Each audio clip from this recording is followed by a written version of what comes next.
नमस्कार दोस्तों, मेरा नाम है राजेश कुमार और सोशल मीडिया के नए चैट शो किस्सा गोई को लेकर मैं हाजिर हूं आपके साथ। इस सेगमेंट में हम आपके साथ साझा करेंगे कुछ सुनी अनसुनी कहानियां। आपको बताएंगे वो किस्से जो कहीं ना कहीं लाइब्रेरियों के पन्नों में, लाइब्रेरियों की किताबों के बीच में कहीं खोए रहते हैं। वहां से ढूंढ के उसे हम आपके लिए लेकर आएंगे और आपको सुनाएंगे यहाँ पर।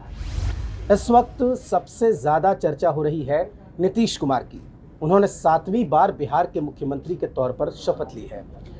तो जो पहला किस्सा है वो नीतीश कुमार से ही जुड़ा हुआ है और नीतीश कुमार को ही समर्पित है, क्योंकि इस वक्त जो विधानसभा के चुनाव संपन्न हुए हैं उसने इस बात को एक बार फिर से साबित किया है कि फिलहाल बिहार की सियासत में नीतीश कुमार का कोई विकल्प नहीं है। सीटों की जो संख्या है वो कम या ज़्यादा हो सकता है, लेकिन नीतीश कुमार के बगैर सरकार नहीं बन सकती बिहार में, ये साबित हो गया है। तो आज हम आपके लिए ढूंढ कर लाए हैं नीतीश कुमार के ज़िंदगी से जुड़े हुए कुछ किस्से, और वो आपके साथ साझा करेंगे और आपके साथ हम उस किस्से को बांटेंगे, गुनगुनाएंगे। अब आपको ये भी बता दें कि किस्सा गोई के जरिए हम हर हफ्ते आपके लिए लेकर आएंगे एक ऐसी कहानी जो आप निश्चित तौर पर पसंद करेंगे। तो शुरू करते हैं आज की कहानी को। तो दरअसल आज की कहानी शुरू होती है उस वक्त में जब नीतीश कुमार यंग थे। नौजवानी के दिनों की बात है, जब वो पटना में इंजीनियरिंग कॉलेज के छात्र हुआ करते थे। और उस वक्त आप जानते हैं कि जो पाटलिपुत्र की सियासत है, जो मगध की ज़मीन थी, वो आंदोलन की जो भूमि रही है बिहार, वहाँ पर एक राजनीतिक करवट की ज़मीन तैयार हो रही थी। उसी वक्त नीतीश कुमार इंजीनियरिंग कॉलेज से अपनी पढ़ाई पूरी कर रहे थे। पूरे देश में जयप्रकाश नारायण की अगुवाई में आपातकाल के खिलाफ एक आंदोलन चल रहा था 1974 से लेकर 1977 तक, और उस आंदोलन के एक कर्मठ सिपाही के तौर पर उस आंदोलन का हिस्सा रहे थे नीतीश कुमार। वो नौजवानी के दिनों की बात है। आपको बता दें कि ये जब चुनाव, 3 चरणों का ये चुनाव था, विधानसभा चुनाव, और जब आखिरी चरण के आखिरी दिन नीतीश कुमार ने पूर्णिया की सभा में कहा था कि ये मेरा आखिरी चुनाव है। उन्होंने कहा कि अंत भला तो सब भला। आज चुनाव का आखिरी दिन है, अब परसों चुनाव है और ये मेरा अंतिम चुनाव है। अंत भला तो सब भला। लेकिन आपको बता दें कि ये पहली बार नहीं है जब नीतीश कुमार ने सियासत छोड़ने की बात की, सियासत को अलविदा कहने की बात की।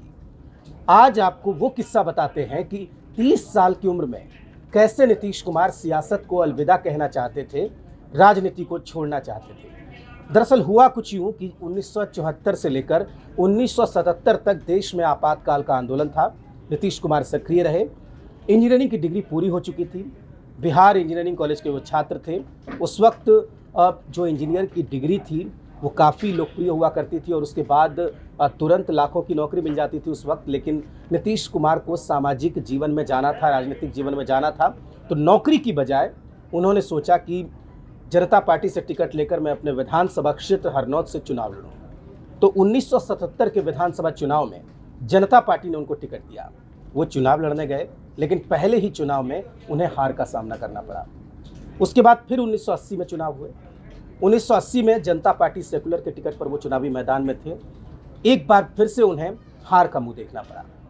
तो 2 बार लगातार चुनावों में जब हार मिली और साथ में इंजीनियरिंग की डिग्री थी, घर परिवार का दबाव था, शादी हो चुकी थी, तो सब ने कहा कि अब आपको अपने करियर की तरफ ध्यान देना चाहिए। और आदर्श सिद्धांत अपनी जगह है, लेकिन इससे घर परिवार नहीं चलता।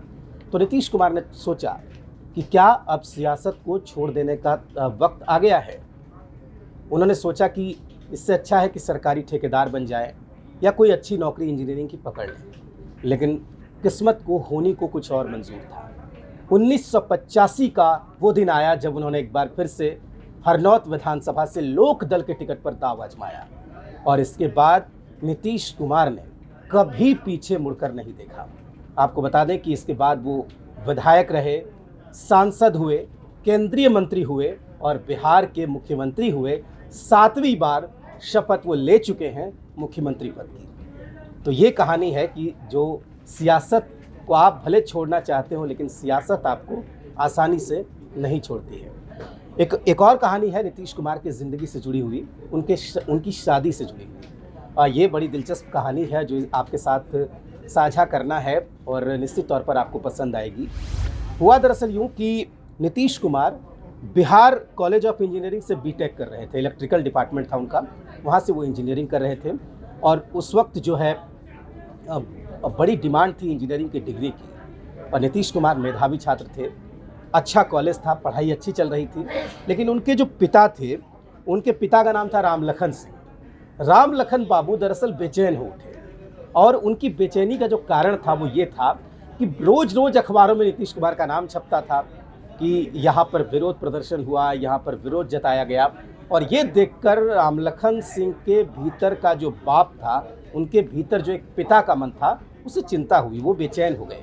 उनको लगा कि मैंने तो अपने बेटे को पढ़ने भेजा है, लेकिन बेटा पढ़ने की बजाय अब बिहार को सुधारने में लगा हुआ है, समाज को सुधारने में लगा हुआ है। तो अमूमन होता ये है, अब जो हमारा समाज है, जो हमारा परिवार है, उसमें ये होता है कि जब इस तरह की खबरें आने लगती है तो इसमें बीच का रास्ता ये निकाला जाता है कि भाई लड़के की शादी कर दो। तो ये तय किया गया कि नीतीश कुमार की शादी कर देनी चाहिए। तो हो सकता है शादी के बाद जो ये सार्वजनिक जीवन में वो भाग ले रहे हैं, उसकी बजाय अपने करियर पे फोकस करें। तो एक रिश्ता तय किया गया। मंजू सिन्हा नाम था, और उस वक्त वो पटना महिला कॉलेज की छात्रा थी। उनके पिता कृष्णनंदन सिन्हा एक सफल किसान थे और प्राध्यापक थे हाई स्कूल के। तो उनको भी अच्छा लगा, एक अच्छा रिश्ता मिला। नीतीश कुमार के रूप में दामाद इंजीनियर की पढ़ाई कर रहा था, इंजीनियरिंग की पढ़ाई कर रहा था, हर तरह से ठीक था। उन्होंने भी रिश्ते को मंजूर कर लिया। नीतीश कुमार के पिता ने नीतीश कुमार तक खबर पहुंचाई कि मंजू सिन्हा जो पटना महिला कॉलेज की छात्रा हैं, उनके साथ आपका रिश्ता पक्का कर दिया गया है।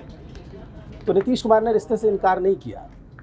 उन्होंने अपने 2 दोस्तों को ये कहा कि आप जाके देख आइए मंजू सिन्हा को कि कैसी हैं, कहाँ पढ़ती हैं, और उसके बाद मुझे बताइए। तो उनके 2 मित्र वहाँ पर गए और वो मिल के आए पटना महिला कॉलेज में, और उन दोनों ने कहा कि नहीं, आप ठीक है, लड़की ठीक है, आप शादी कर सकते हैं। इसके बाद नीतीश कुमार ने अपने पिता के सामने 2 शर्त रखी, और ये बताना बेहद ज़रूरी है, क्योंकि जिस तरीके से अक्सर ये देखा जाता है सियासत में कि हमारे लीडर कहते कुछ और हैं और करते कुछ और हैं, यहाँ पर ये जानना बेहद ज़रूरी है कि नीतीश कुमार की जो शख्सियत है वो अपने आप में अनूठी है। कई उदाहरण ऐसे हैं कि उन्होंने जो कहा वही किया। तो उन्होंने अपने पिता के सामने 2 शर्त रखी। उन्होंने अपने पिता को कहा, उनको सूचना मिली कि 22,000 रुपये नगद दहेज के रूप में उन्हें मिला है, और इस दहेज पर उनकी शादी तय हुई है। तो उन्होंने अपने पिता के सामने जो पहली शर्त रखी वो ये रखी कि दहेज की पूरी राशि लौटा दी जाए। उन्होंने 22,000 की रकम को लौटाने के लिए कहा, अपने पिताजी को कहा, तभी मैं शादी करूँगा। दूसरी बात जो उन्होंने कही कि बिना किसी आडंबर के ये शादी आदर्श शादी होनी चाहिए, एक सादे समारोह में होनी चाहिए। ये 2 शर्त उन्होंने अपने पिता के सामने रखी। तो उनके पिता ने वो दोनों शर्त मान ली, और नीतीश कुमार की शादी मंजू सिन्हा के साथ हो गई। और कहते हैं कि उस वक्त की एक प्रतिष्ठित पत्रिका धर्मयुग ने इस खबर को छापा था कि किस तरीके से पटना इंजीनियरिंग कॉलेज के एक छात्र ने आदर्श विवाह किया, दहेज की पूरी राशि लौटा दी। इस घटना का जिक्र संतोष सिंह की किताब है रूल्ड मिसरूल्ड बिहार, उसमें उन्होंने इस पूरी घटना का वर्णन किया है। और ये भी कहा जाता है कि धर्मयुग में उस खबर को पढ़ के फणीश्वर नाथ रेणु, जो बिहार के प्रतिष्ठित साहित्यकार थे, उन्होंने ये कहा था कि मुझे ऐसा ही दामाद चाहिए जिस तरीके का उदाहरण यहाँ पर नीतीश कुमार ने पेश किया है। तो सियासत में कहा कुछ और जाता है, किया कुछ और जाता है, ऐसा उदाहरण ढूंढने से नहीं मिलता। तो आज के लिए किस्सा गोई में बस इतना ही। अगले हफ्ते फिर हाजिर होंगे किसी और कहानी के साथ। तब तक के लिए नमस्कार।